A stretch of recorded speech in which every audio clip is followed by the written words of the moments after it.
Have you ever felt the immense pressure of societal beauty standards and struggled with the stress of body image?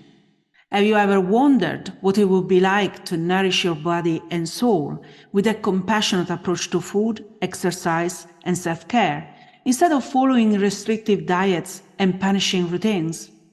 Are you ready to break free from the cycle of self-judgment and comparison, challenge the prevailing norms, and instead cultivate self-acceptance, self-love, and body peace? Join me after the intro for a conversation with a very special friend with whom we will answer these and many more questions. Stay tuned.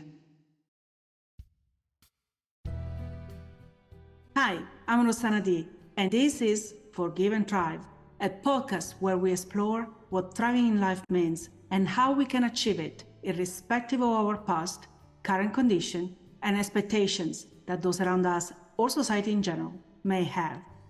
Let's go. Welcome to the Forgive and Thrive show. In the last few years, I've been feeling my body shifting and aging rather quickly. It happens to everybody. Sooner or later, you wake up, see yourself in the mirror, and the image reflected back is a far cry from the one you used to have and perhaps love. Wrinkles, sagging skin, shifting weight, gray hair, they all make us very much aware of time passing, an unfortunate byproduct of getting older. As inevitable as it is, in the youth-obsessed culture we live in, where the more mature a woman gets, the more the pressure, the outside world forces us to look for every possible way to feel, look, and act as young as possible. Growing older is not easy, and is still considered an inconvenience at best. While body stress and societal beauty standards are commonly associated with teenagers and young women, the reality is that women of all ages can be affected by these pressures. So today we embark on a journey to free ourselves from the relentless roller coaster we often put ourselves in and embrace a more compassionate and powerful way of living and aging. While acknowledging the challenges, insecurities, and emotional toll that meeting societal beauty standards can inflict upon us, we want to explore how we can break free from the body obsession, stress, and shift our focus towards a compassionate approach that nourishes our bodies and souls. And we dive into this topic in a conversation with today's guest, Nina Manolson. Nina is a body peace coach. She helps people and the world with food and body and finally feel truly at home in their body, just as it is. She is known for her deeply feminist, anti-diet, body peace approach. Her body peace work helps people get off the diet roller coaster and into a compassionate and powerful way of eating and living, which creates a positive, long-lasting change in and with their bodies. Her courses, coaching, and poetry positively change the conversation that women are having with their body. Hi, Nina. Welcome to the Forgive and Thrive show. Thank you so much for taking the time to be with us today. Oh, Rosanna, it is absolutely my pleasure to talk to you today. And there's something you said that was so important. You said, often we associate disordered eating or eating disorders with young women. But there's a psychologist, Margot Main, and what she talks about is that there's actually 2 times where women are most vulnerable to disordered eating, which disordered eating is that feeling of, should I control what I eat? What diet should I be on? Maybe I can't eat this and I can't eat that and I can't eat this. And I feel bad about what I just ate. It's that war that we have with our body. That's that disordered eating, that when I eat, I feel shame. So she talks about there are 2 stages in our life as a woman that we're most susceptible to disordered eating, which can lead to life-threatening eating disorders, or it just, as a disordered eating behavior, just makes us feel bad all the time. But one is that moving into fertility, young women, because our bodies are changing, dramatically changing, in a way that is natural to gain 20, 30 pounds so that our body can actually do that shift into fertility. We get curves, we get more subcutaneous fat. We have to get our body ready for fertility. While at the same time, our culture says, no. You should look like what you looked like when you were 11. Don't be changing. And our culture comes at us, heavy hitting, sexualizing young girls whose bodies have just changed. So that's one time where we're super vulnerable. But there's another time that often we don't talk about. And that is the time coming out of fertility, perimenopause, menopause, postmenopause, when again, our body is doing a very natural process of big change. Big changes are happening because we're moving out of a period where we need to support a baby in our body. And so there are going to be natural changes. But again, our society goes, oh, no, no, no. You should look like you did when you were 18 or when you were, I don't know, 21 and fit into those skinny jeans, right? So there's so much pressure on women, and it's very important if you're in that stage in your 40s, in your 50s, where you're like, oh, what's happening to my body? And there's that feeling of discrepancy, to realize like it's not just, oh, I need to go on a diet. This is a time where actually my relationship with my body, and I say that very deliberately, it is a relationship that we are having with our body. My relationship with my body is in a vulnerable stage, and it is a time where I need to focus on it. Just like if I was having problems in my marriage, right? I want to get support. I want to get help. I want to get therapy so that I can have a healthy, strong relationship that lasts the duration. The same is true with our relationship with our body. I absolutely love what you're saying, because it's true. I mean, we are so much affected by all the pressure around us, and particularly when we are in that phase of perimenopause that is already stressful per se. There are all these Yes. this cocktail of hormones going on in our Yes. body. So we need to deal with all that pressure already. And then there is the sense of comparison, the social media bringing all the images of these beautiful ladies in their 50, 60, 70, 80. Yes. There are a number Yes. of ladies, I mean, actresses, and Yeah, absolutely. I looked at Jane Fonda the other day, and Yes. she's younger than she has ever been. Well, and right, we think about Martha Stewart just being on the cover of Sports Illustrated, right? Yeah. And it's also important. So we've got these beauty ideals that are so lofty that the beauty ideal fits on the size of a postage stamp, right? So you have like this tiny chance of fitting into our culture's beauty ideals. And it's important to understand, like I agree with Mark O'Main 100%. There's a vulnerability that happens perimenopause, menopause, but there's also vulnerability that happens because we're being fed this message that our body is only acceptable if at 80 something we feel comfortable being on the cover of Sports Illustrated. Again, like, you know, Martha Stewart can do whatever the heck she wants. She's a powerful woman. It's her body, your choice.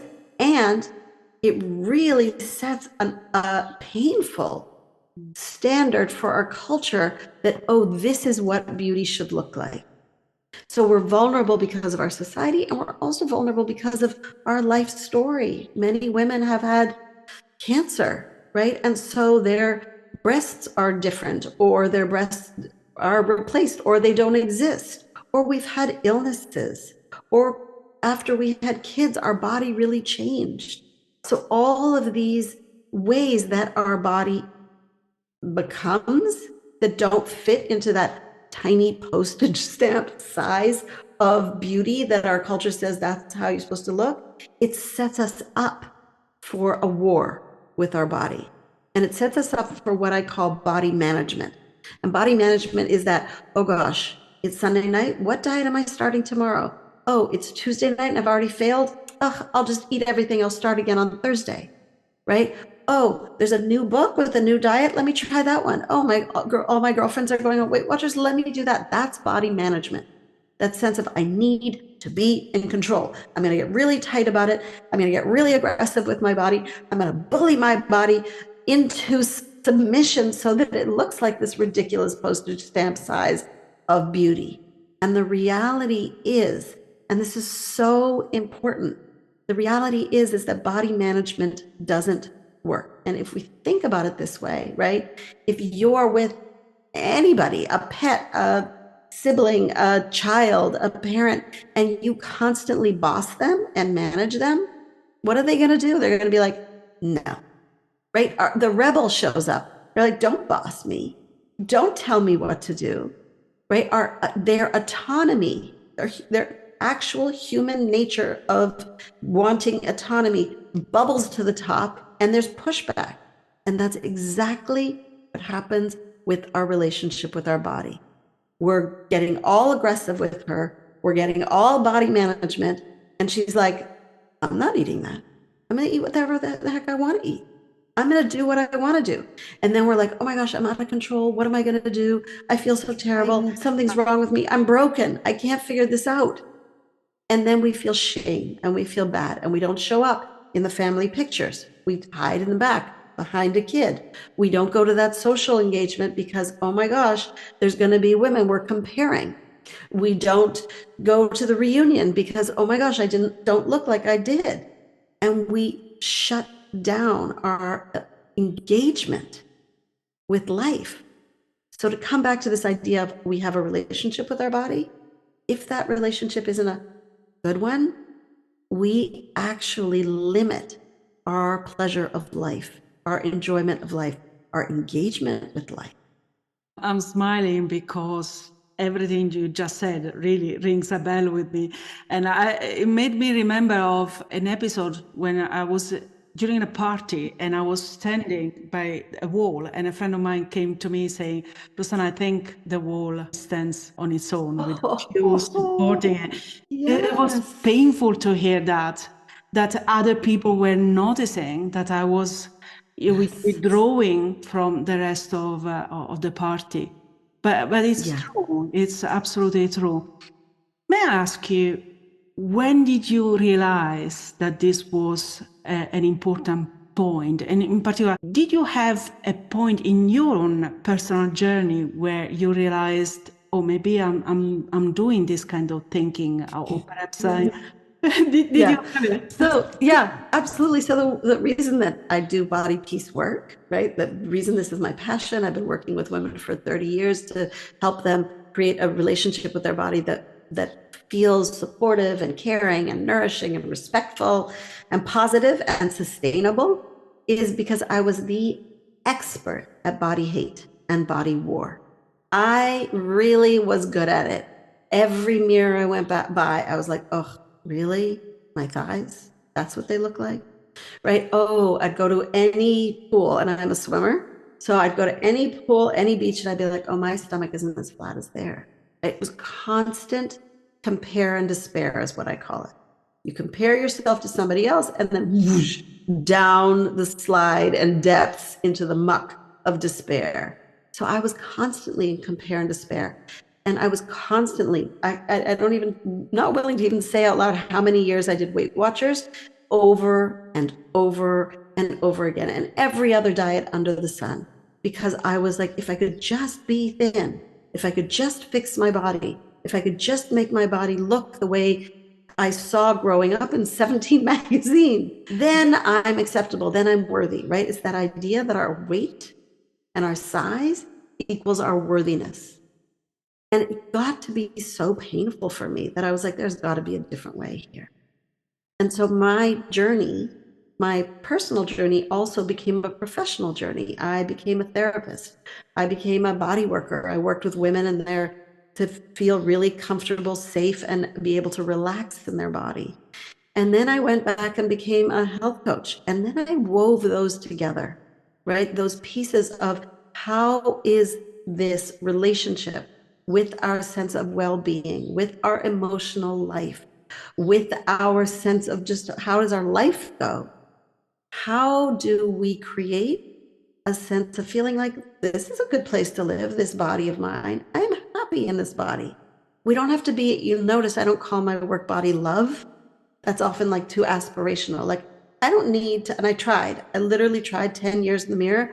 Louise Hay, I love my body. And all my body did was like laugh hysterically at me because she knew that wasn't true. So it's not like we're trying to convince ourselves to love our body, because again, it's just like this ridiculous goal that's insurmountable.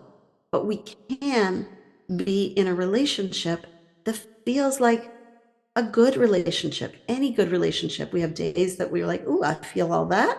And there's days like, "Oh man, that hurts," right? Or, "Oh, that's not how I wished it looked, but this is my body," right? We come more into a place of compassion, more into a place of allyship with our body, partnership with our body, really listening to our body. Because what we've been trained as women is how to not listen, right? When I talk to women, even not even my clients, but my friends, "How are you? What do I get first?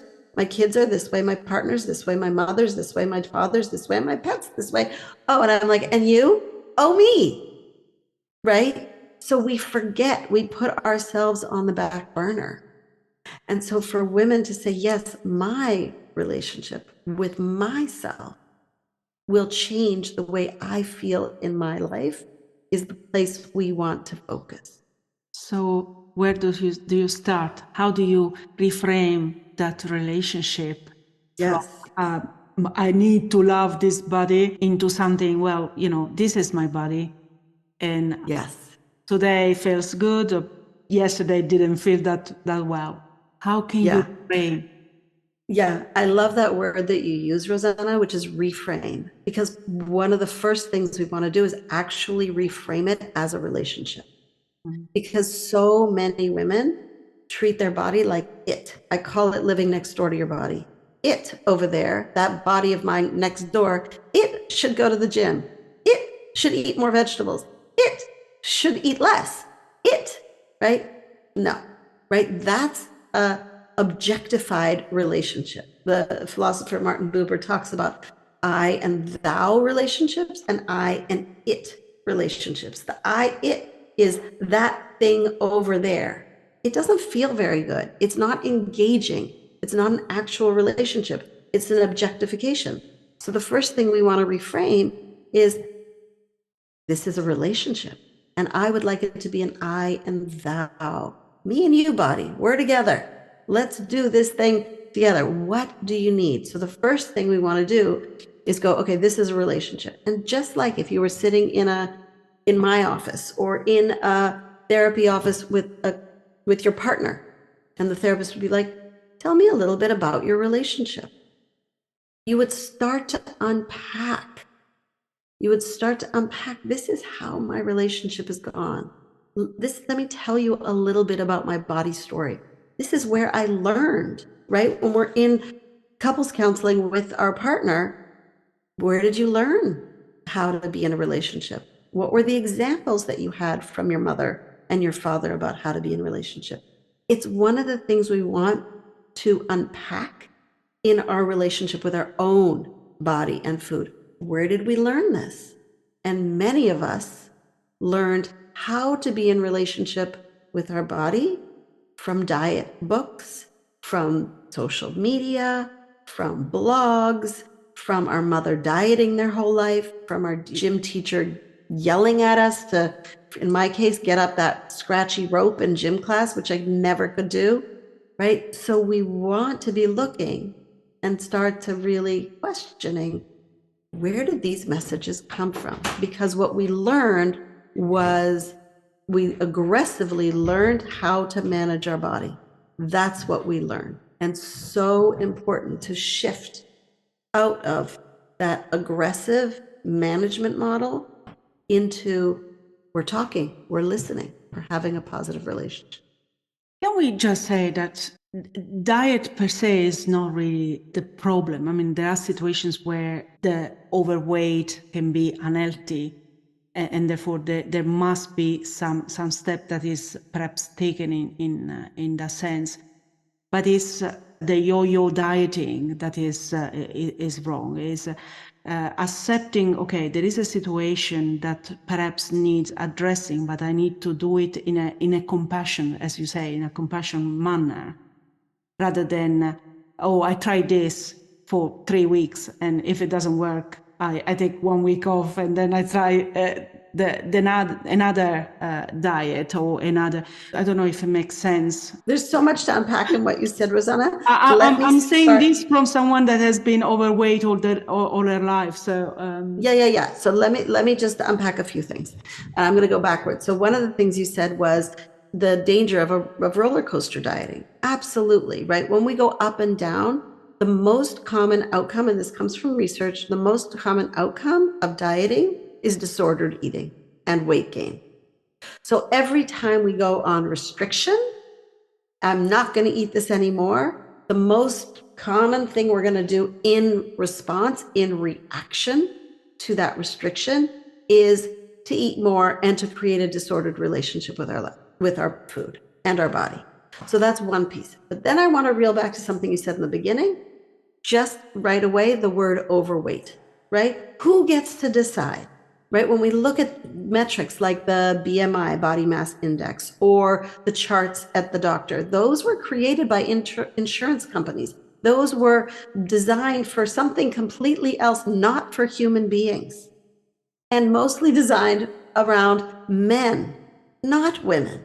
So one is to really start to question that word overweight, because as soon as we say overweight, oh, there's something wrong with me. Another way to think about it is I've lived in a large body my whole life. Other people live in small bodies their whole life, right? Let's get rid of the judgment language right away. Okay, so then if we let go of the overweight label, because that's what it is, right? Oh, you're overweight, so now you're supposed to be perfect weight, like as though there's some perfect weight. Because, and this is an important concept to look at, which is we all know people who live in small bodies that are not well, right? They have high blood pressure, or their blood sugar is a mess, or their joints are a disaster, or whatever the thing. We all know people who are in small bodies who are not well. And we also know people in large bodies who are very well. They are strong. They're the ones who have the stamina. They're the ones who, never get a cold. So to label, oh, if you live in a large body, you are unhealthy, is a disservice. It's a disservice to us actually taking care of our body at whatever weight we are. And I want to pull those two things apart, taking care of our body and losing weight. It's really, really important to pull those two things apart, because when we're losing weight, we're on a path that has a very, very, very poor rate of statistics of success, very poor rate of success. In fact, the statistics are 95% of people who go on a diet gain their weight back, if not more, in 2 to 5 years. And we've all seen it, right? We've all, or done it. I did it, right? Oh, I've lost all this weight. Now I've gained it all back and more. Oh, I've lost all this weight. Oh, I've gained it back and more, right? That's the roller coaster. So if we want to unhook from this place of, okay, I want to be healthy, so now I have to lose weight, and let go of the lose weight thing. Let's go. I want to feel good. Right. How do you want to feel good? Do you want to be able to walk farther? Do you want to have lower blood pressure? Do you want to have a more stable blood sugar? What do you want? Because when we put weight in front of that, we don't get to the rest, because losing weight is a losing battle. It's not sustainable. And by the time we reach 40, 50, we actually have enough wisdom to go, you know what? These short fixes, I don't know that I want to keep doing them. And I talk to many women who end up in my sessions with me who are like, I've done all the diets. I am done. I cannot do one more diet. And yet I don't feel like I'm taking good care of myself with my body. So how do I shift into supporting my body without doing the diet road? Because that diet road, all it does is cycle back to hate, shame, and another diet. And it's so important to unhook and go, okay, I'm going to go a different way.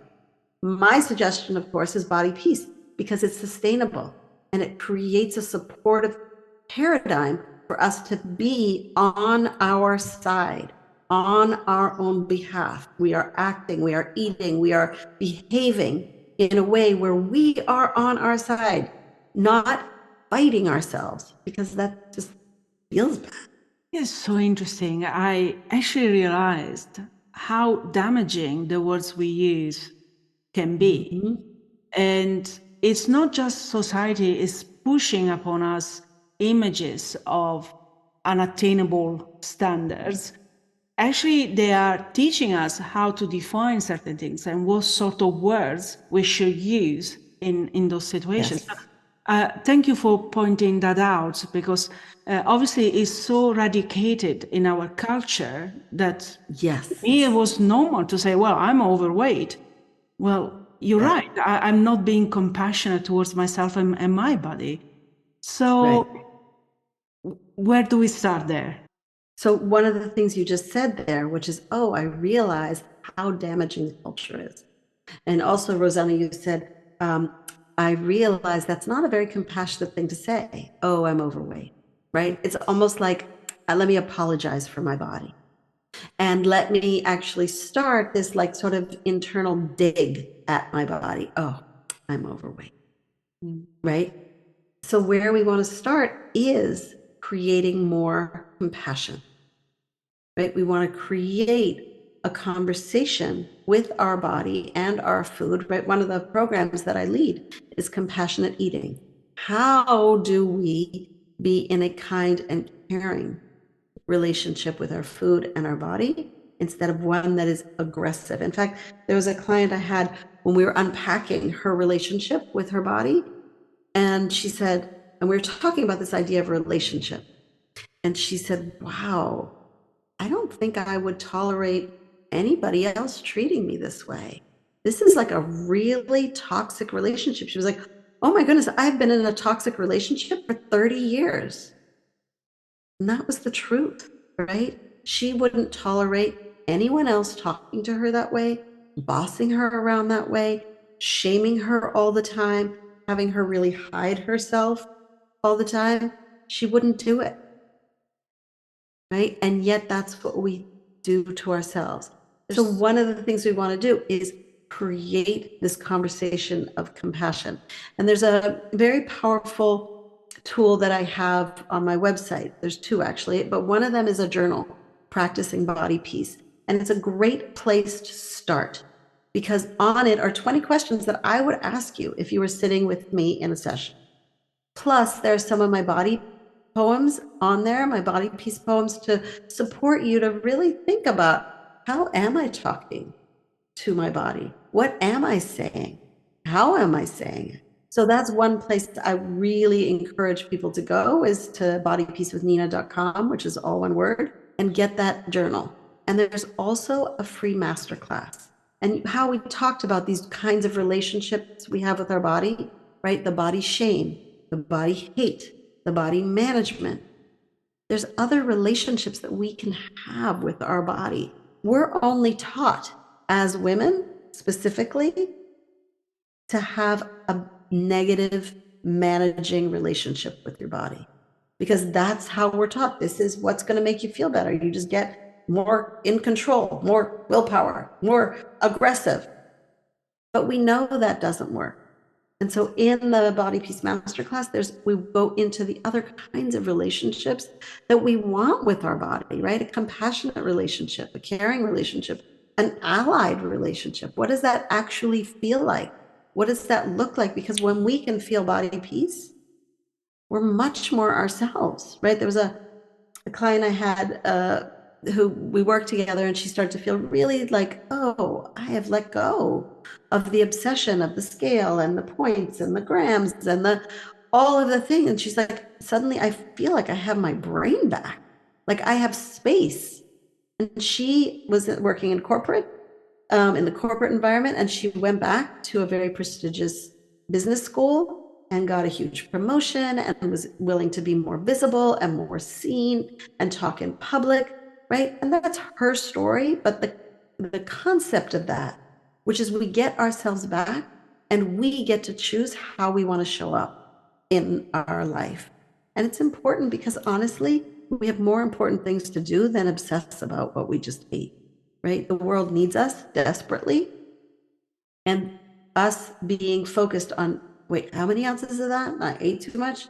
That does not serve the world. We talk about, you use the word relationship, talking about our bodies, but there are physical relationships with other people that also may affect the way we think and talk about our bodies.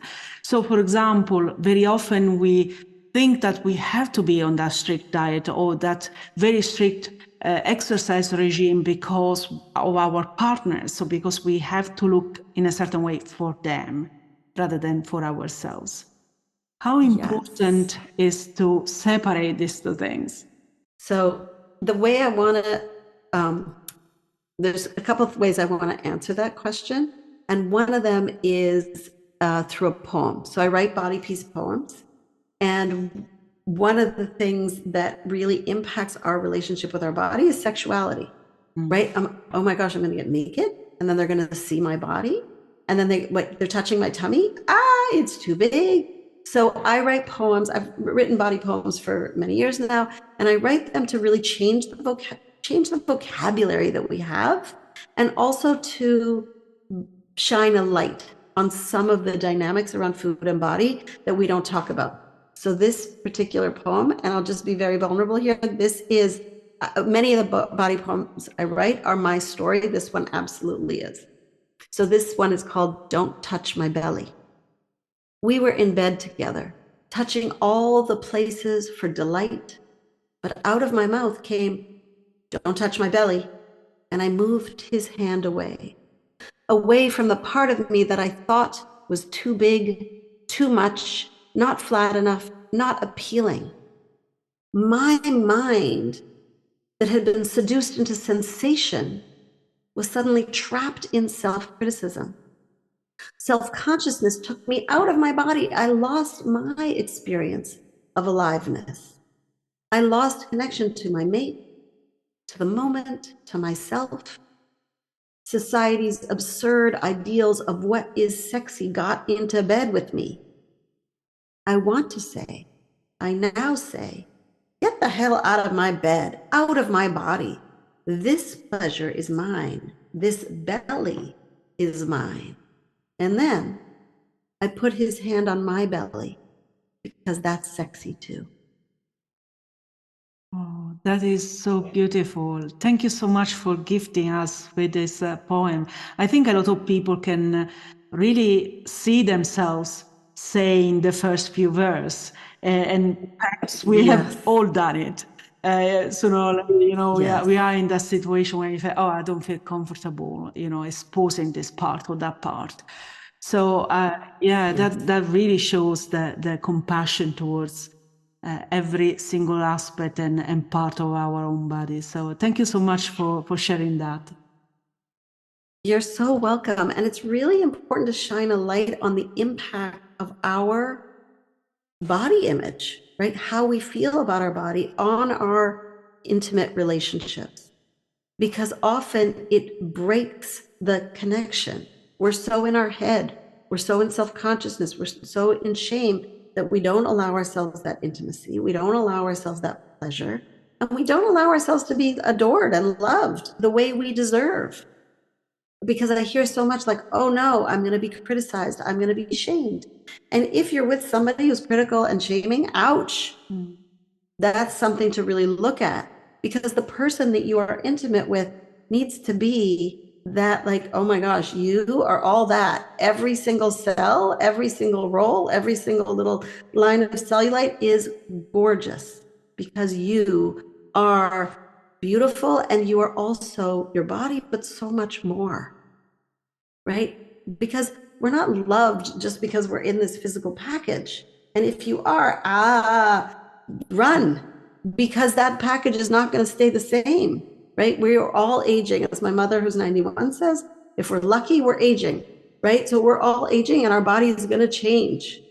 So really, how do you want to be in relationship? Again, we're coming back to a relationship with yourself so that you can be fully present in those relationships. And I also want to say that when we do our own work about our relationship with our body, it impacts everybody in our sphere. It impacts the other women. When women are like, oh, what diet are you on? Or what are you doing? You're like, you know what? We talk way too much about diets and foods. What do you think about, I don't know, the quality of our water? What do you think about world politics? What do you think about anything else? What are you feeling? What are you reading? Way more impactful. So when we shift out of it, we impact the women in our life, but we also impact the next generation because they are watching. They are watching you as you get dressed. What do you say to yourself in the mirror? Oh, these jeans are too tight. I should lose weight.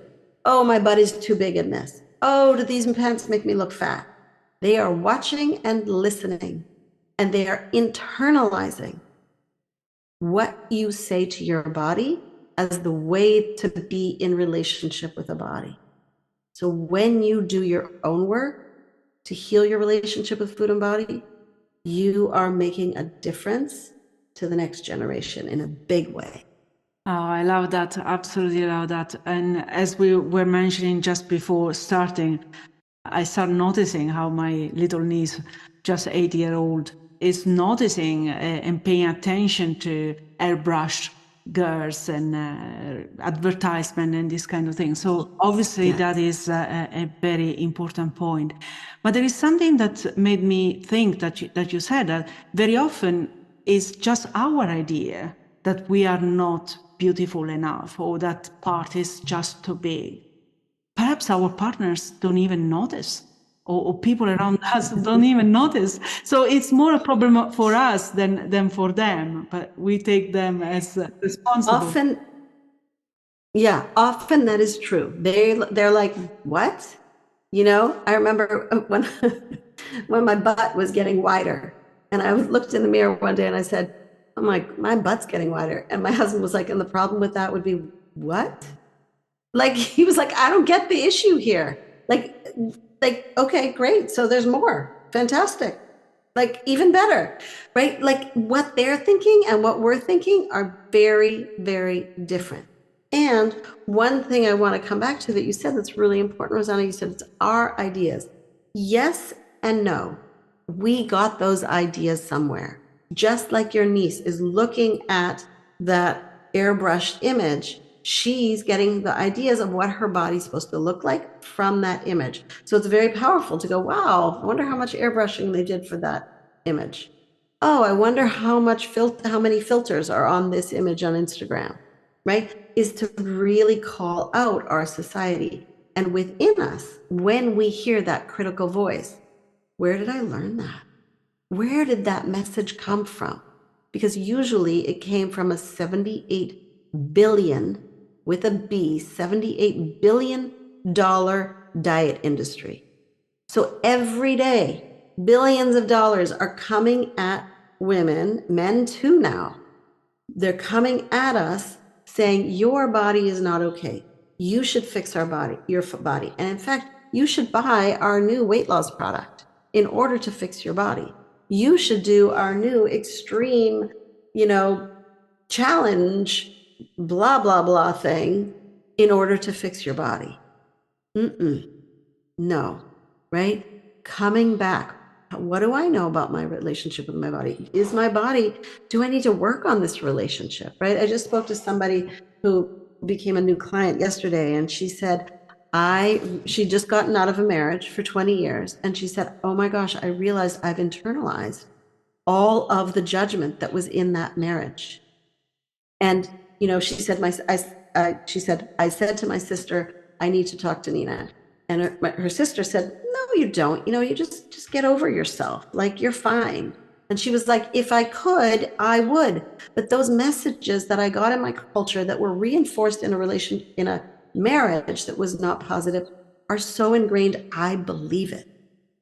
It's really hard for me to actually shift out of the shame. I need help in this relationship, just like we would if we were having a problem, with one of our kids. We'd be like, let's go to therapy. Let's get some counseling. Let's get some support here. We deserve support with our relationship with our body and our food as well, because it doesn't, and this is so important to hear, it doesn't have to feel like suffering. It doesn't have to feel like a daily battle. It shouldn't feel like a war. It's a privilege to be in a body. But sometimes we have to reclaim that privilege and reclaim that this is a really cool thing to do, is to be a human in a body. Absolutely.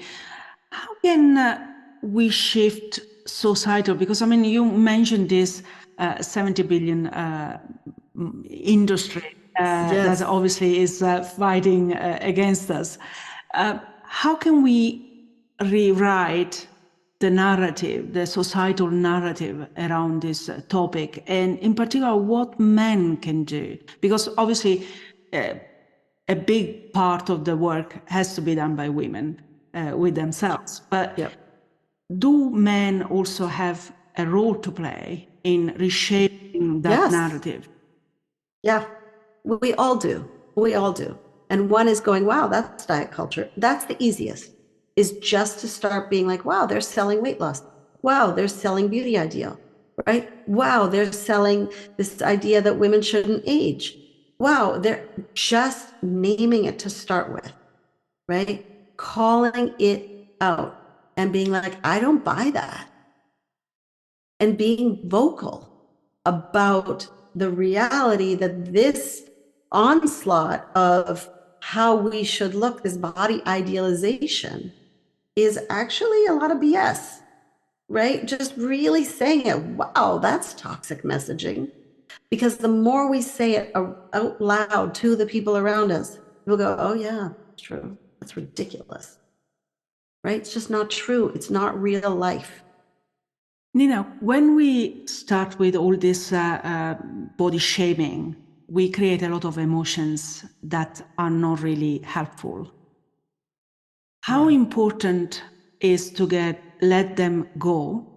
And in particular, what do you think about forgiveness as a way, or self-forgiveness in this case, to let go of these negative emotions, accepting what it is, and create this really compassionate way of talking with our bodies? Yeah. So there's a piece that I often see needs to happen before forgiveness. And that is a piece of understanding, right? When people say, well, I've always been binge eating. I've always been secret eating. I've always been, nibbling in the night or waking up in the night or eating or whatever the unwanted eating behavior is. We can't quite jump to forgiveness. The first piece there is to see it and then to understand this is us trying to cope with life, right? To really get that all of our unwanted eating is our need to cope. Oh my gosh, I've got this, I'm flooded with painful feelings. Let me eat this bag of cookies and I will not feel anything. I'll go numb, right?